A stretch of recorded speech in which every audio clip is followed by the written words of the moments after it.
prendre une ou deux lectures avec vous et puis on parle, d'accord? Ésaïe 60, le verset 22. Faisons ça rapidement. Ésaïe 60, le verset 22. Il dit, le plus petit deviendra un millier et le moindre une nation puissante. Moi, l'Éternel, je hâterai ces choses en leur temps. Retenez, je hâterai. Luc le chapitre 19, le verset 5. Le verset 5 plutôt, d'accord? Lorsque Jésus fut arrivé à cet endroit, il leva les yeux et lui dit, Zachée, hâte-toi de descendre. Retenez encore, hâte-toi. Amen. D'accord? On avait vu? Je hâterai. Non, il a dit tout à l'heure, il dit je hâterai ces choses en leur temps. Maintenant Jésus arrive, il voit Zachée, il lui dit hâte-toi de descendre car il faut que je demeure aujourd'hui dans ta maison. Permettez qu'on finisse avec 2 Pierre le chapitre 3, le verset 12.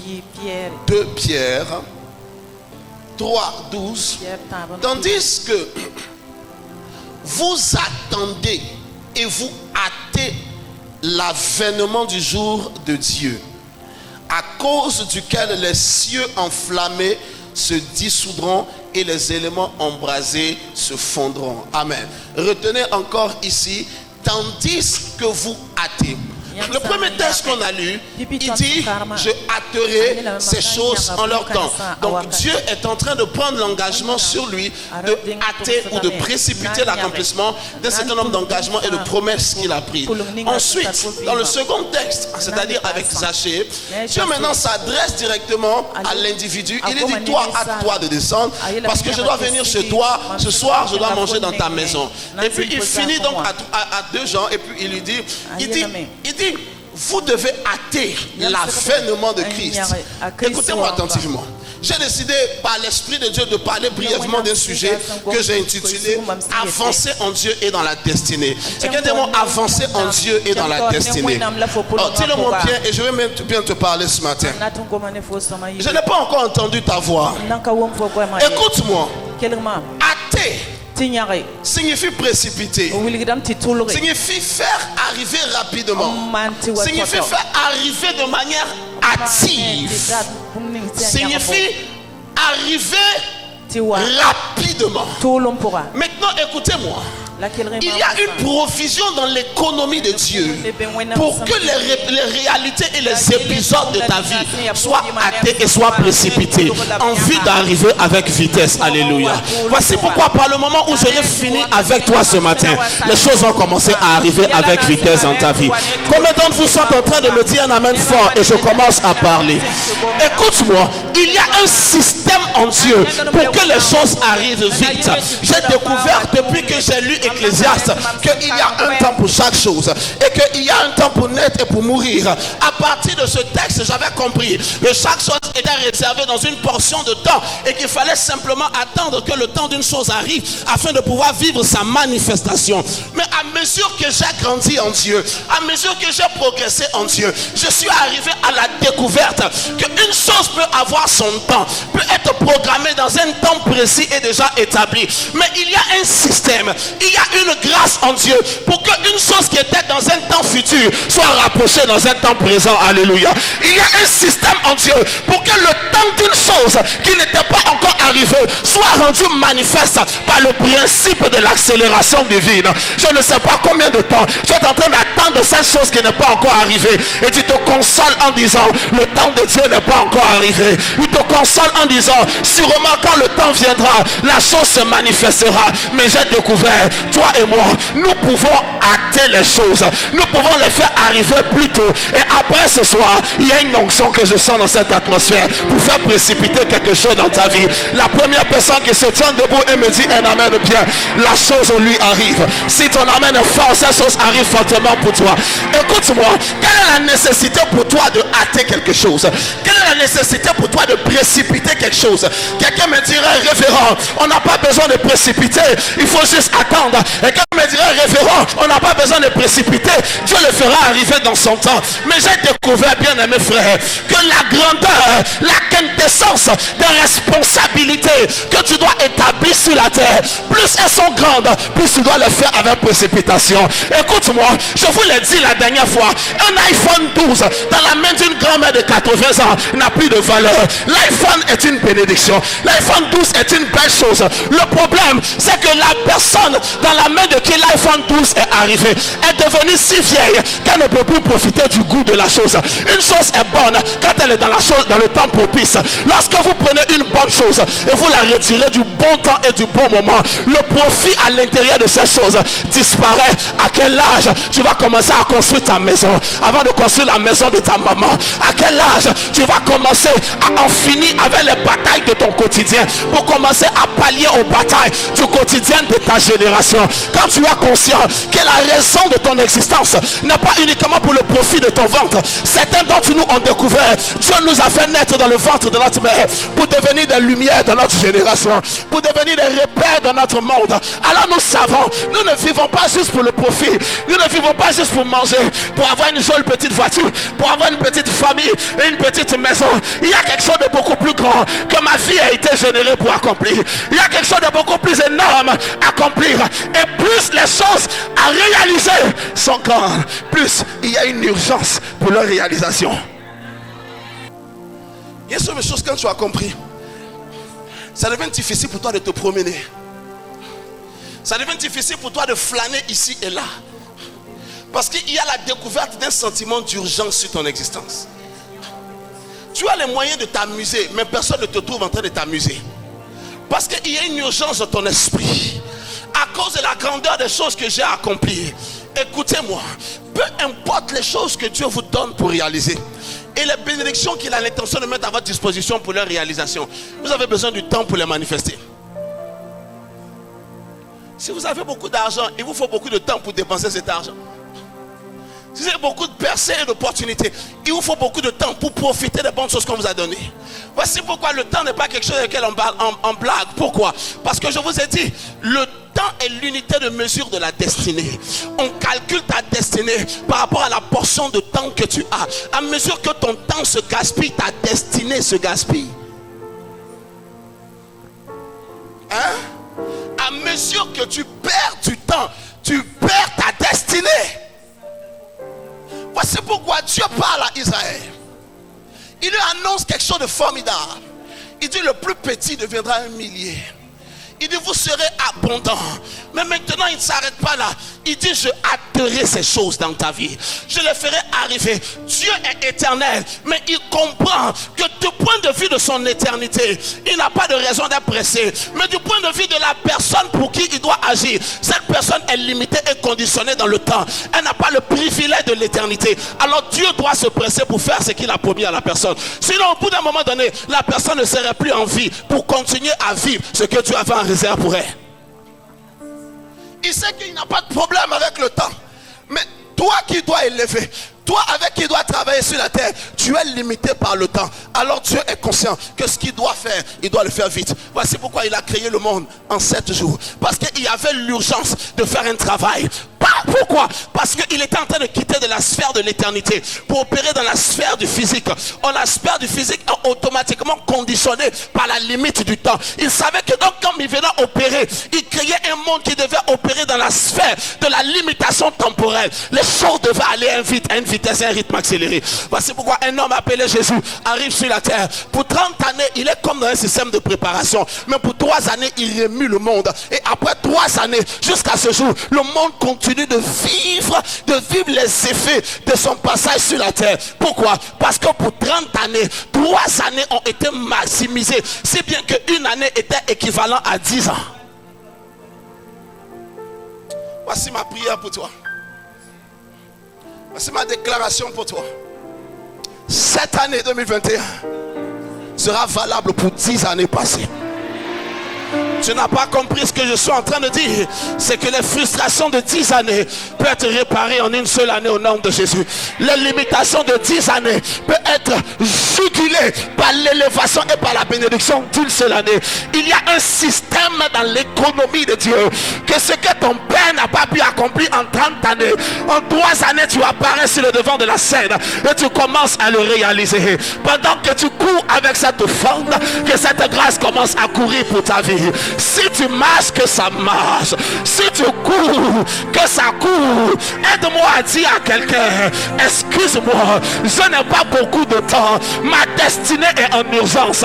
Il faut que je cours. Excuse-moi, je ne peux pas m'asseoir pour blaguer avec toi. Ma destinée est en urgence. Il faut que je cours. Excuse-moi, je t'aime mon frère, mais ne m'en veux pas que tu ne me voies pas. Je n'ai pas le temps. Ma destinée est en urgence. Il y a une nation qui compte sur moi. Il y a une génération qui compte sur moi. Gloire à Dieu pour le Dieu de mes pères. Gloire à Dieu pour la vie de mes pères. Gloire à Dieu pour Penny In. Gloire à Dieu pour Maurice Sorilo. Gloire à Dieu pour Papa Karambiri. Mais ma génération est en train d'attendre une voix dans ce monde pour montrer à une génération qu'en s'appuyant avec Dieu et de manière intègre, on peut élever sa tête du lot et commencer à remuer sa génération. Je crois qu'il est capable. Alors je veux marcher dans un système pour me hâter et pour faire hâter l'accomplissement de ma destinée. J'ai envie de prêcher, mais tu n'es pas en train de me dire un amen que je prêche. Non, je ne parle pas d'une voiture. Et Dieu sait qu'on a beaucoup de voitures. Cabos. Je ne parle pas d'une maison. Chalabascoto. Eperescopelitoucha. Indobrain. Parce que, quelle que soit la qualité de la voiture, elle retournera d'où elle vient. C'est-à-dire au sol. Vous savez, le fer sort de la montagne. Et la voiture, quelle que soit sa beauté, finira à la case départ pour revenir simplement au niveau du fer. Aussi banal que cela puisse être. Chaque chose retourne à son origine. Chaque chose sur la terre retourne à son origine. Il n'y a rien qui existe sur la terre à partir de rien. Chaque chose qui existe sur la terre retourne à son origine. Et toi et moi, nous retournerons à notre origine. Et les choses que nous avons accumulées sur la terre ne retourneront pas à notre origine. Mais l'impact de notre vie retournera avec nous à Dieu. Écoutez-moi, Jésus a marché sur la terre. Il avait beaucoup de disciples. Il avait beaucoup de gens qui l'avaient impacté. Mais le jour où il est mort, il n'est reparti au ciel avec aucun disciple. Est-ce que vous êtes d'accord avec moi? Il est parti au ciel avec aucune caisse, aucune trésorerie, avec rien de ces choses. Mais quand il est parti au ciel, il est parti avec quoi? Il est parti avec son sang. Ma Bible dit que quand il est monté devant le trône de Dieu, il est parti présenter le sang. Voici moi quand il ressuscitait et que cette femme l'avait vu pour le toucher, il dit non, ne me touche pas. Je ne suis pas encore remonté. Pourquoi devait-il remonter? Pour présenter son sang. Oh, ma Bible déclare le sang, ou dans le sang se trouve la vie de l'être. Dans le sang se trouve l'âme. Donc pour lui de monter avec son sang, il était en train de montrer avec le retour que le bénéfice de son âme a produit sur la terre. Dans son sang étaient enregistrées les données de son parcours céleste terrestre. Dans son sang étaient enregistrées les données de ses accomplissements célestes. Dans son sang étaient enregistrés l'impact, les vies changées, les destinées transformées. Dans son sang était enregistré comment la gloire de Dieu a pu se répandre sur la terre par l'existence d'un homme. Voici pourquoi il a monté, il a présenté le sang. Et l'impact de son âme était si colossal que le sang était suffisant pour effacer les peines et les péchés de toute l'humanité. Ton sang ne peut pas être vide de sens. Ton sang ne peut pas être vide de sens. Quelles sont les données qui sont en train d'être accumulées? Il dit, moi je hâterai.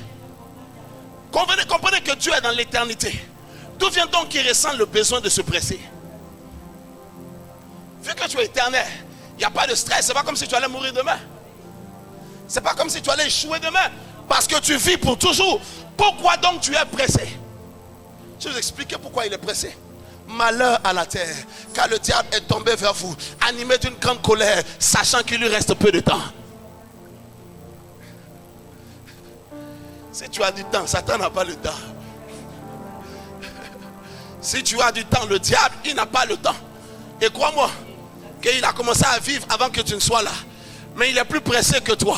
Parce que même les êtres de l'éternité ont la conscience de l'urgence de la destinée quand il s'agit des affaires terrestres. C'est pourquoi les gens qui l'ont compris dans les multinationales, dans les plus grosses structures au monde, sont en train de courir. Aujourd'hui, on sort un téléphone, tu cours pour aller. 9 mois plus tard, on sort un autre. Mais vous êtes pressés pourquoi? Bien aimé, les affaires de la terre se font avec urgence. Je n'ai pas dit précipitation, j'ai dit avec urgence. Parce que la précipitation a parfois pour vocation de fait que le travail soit biaisé, de fait que la qualité du rendement soit amoindrie. Mais l'urgence fait en sorte que non seulement on a la vitesse, mais on a la préoccupation de rendre quelque chose d'excellent. Il y a une urgence sur ta destinée, ma fille. Tu ne peux plus perdre de temps. C'est pourquoi je me tiens ici et j'annonce chaque chose qui t'a fait perdre ton temps, cette chose disparaît de ton environnement vital. Ton amen n'est pas assez fort pour la déclaration que je suis en train de faire. Il dit, je me hâterai de les accomplir. Il est éternel, mais il a le sentiment de l'urgence. Sa vie ne finit pas, mais il a le sentiment que les choses doivent aller vite, que les choses doivent être hâtées.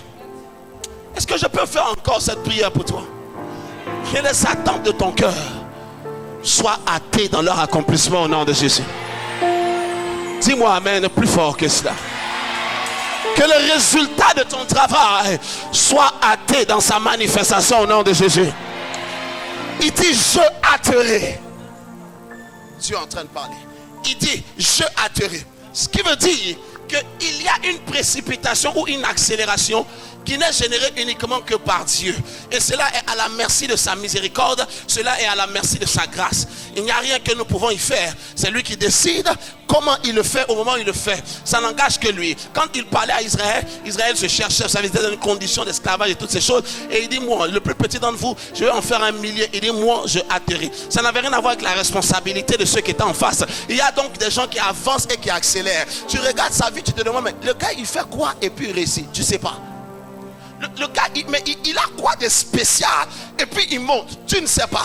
Et si tu veux trop discuter et trop réfléchir, tu vas finir par dire ça doit être un sorcier. Ou bien il a quelque chose de bizarre. Parce que tu n'arrives pas à comprendre pourquoi il est en train de monter. Mais il y a un système en Dieu qui relève de son omnipotence, qui relève de son conseil et de sa majesté exclusive. Il décide qui il précipite, qui il retarde. Il décide qui il élève, il décide qui il abaisse. Il décide qui il façonne d'une telle manière et qui il façonne d'une telle autre manière. Ça engage uniquement sa volonté. Voici pourquoi il a dit, je fais grâce à qui je veux, je fais miséricorde à qui je veux. Donc dans la décision de Dieu, il dit, moi j'ai décidé de hâter ta vie. Ça n'a rien à voir avec ce que tu fais, ça n'a rien à voir avec tes compétences, ça n'a rien à voir avec tes dons et tes qualités. Moi j'ai décidé de précipiter ta vie. Écoute, ça dépend de Dieu.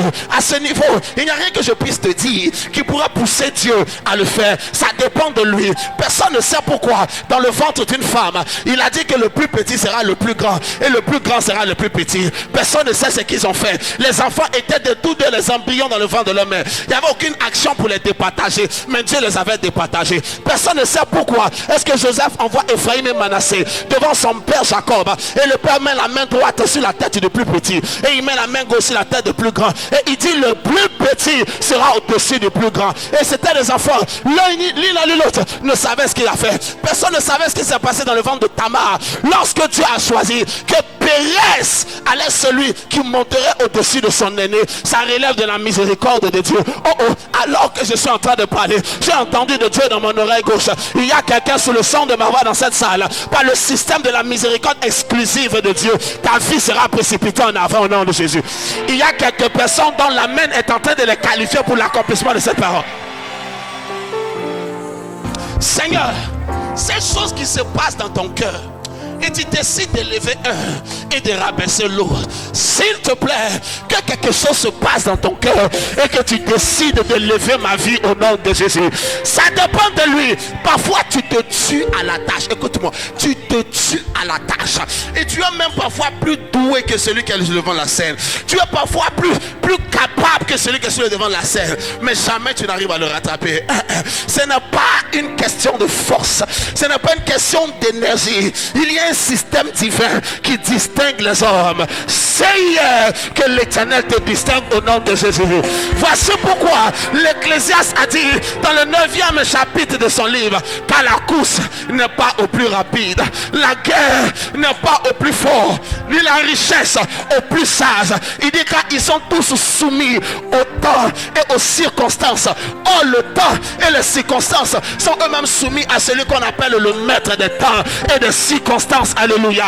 En d'autres termes, l'Éternel est celui qui décide pour le sort des gens. Certaines personnes ont marché dans la rue et ont rencontré des gens qui ont changé leur histoire. Certaines personnes ont vécu jusqu'à leur mort, jamais aucune opportunité pour les positionner. Dieu distingue les hommes par le système de sa miséricorde. Sur la plateforme de ce pupitre, j'invoque l'Éternel et j'ai là mon doigt vers le ciel, que sa miséricorde te localise pour se distinguer au nom de Jésus.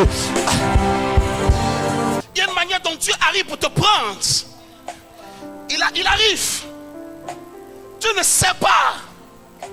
Il ne te prévient pas. Quelque chose s'est passé dans sa souveraineté. Et il a dit, voici, c'est lui que je l'éleverai. Il a envoyé ce monsieur qu'on appelle Samuel. Il dit, va là-bas, va à Rama, dans la maison d'un monsieur appelé Isaïe. Il y a au nombre de ses fils celui que j'ai choisi. Ils étaient plusieurs. Et aucun d'entre eux n'était conscient que l'un d'entre eux avait été choisi par Dieu. Mais dans le système de Dieu, il a décidé de distinguer quelqu'un. Est-ce que je peux faire cette prière pour toi? Éternel, distingue ma vie. Éternel, distingue ma vie. Est-ce que tu peux faire ce cri à l'Éternel? Est-ce que tu peux faire ce cri à l'Éternel? Et assieds-toi. Je viens de t'expliquer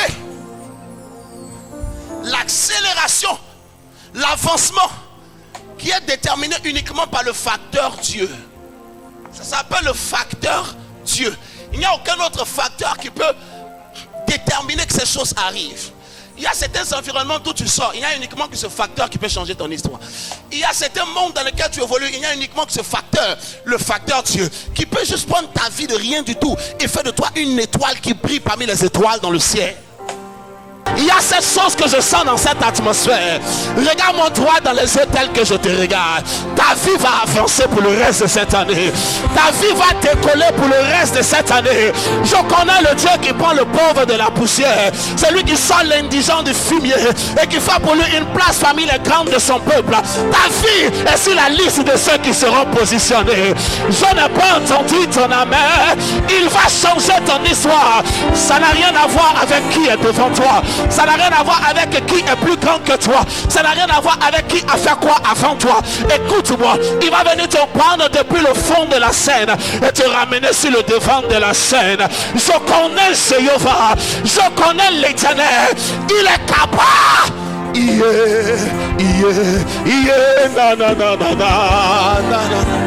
Je t'ai dit, je pourrais juste te donner ce message et disparaître.